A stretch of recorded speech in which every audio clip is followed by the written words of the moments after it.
wani security da yake ban labari lokacin wani tsohon gwamna a nan jihar, da daddare wajen gab da magariba sai ya ɗebi tawaga sai gidan shi.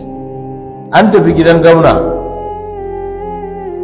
sai jami'an tsaro da direbobi da waye-waye da sauran ma'aikata wayanda ba za su iya bin shi ciki ba, sai kowa ya ɗauki buta aka yi tsarki aka fara alwala, sai aka zo aka shimfiɗa tabarmi aka tada sahu.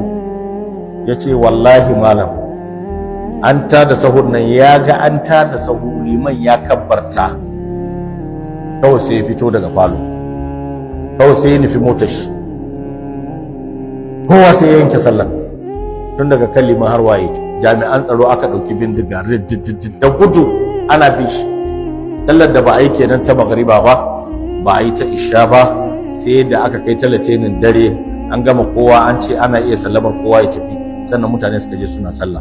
Wanda ya yi wannan abin fa musulmi ne, ya zo fa ya ga ana bautawa Allah, amma tsoron me zai biyo baya, ba wanda yake da ƙarfin gwiwa ya isa ya ce bari ya ci gaba da sallar nan, dole sai ya bi shi. A ka'ida me ya kamata ya yi da ya ga wannan? Ko ba zai bi sallan ba sai ya koma ya zauna ya jira su ne yi sallah, wanda kuma wajibi ne shi ma ya tafi alwala ya zo a yi sallan nan da shi, amma bai haka ba.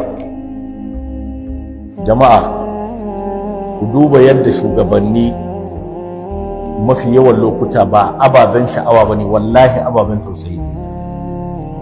Musulmi yau gwamnan nan da ba musulmi ba ne, ba wanda ma zai dawo, amma musulmi ne.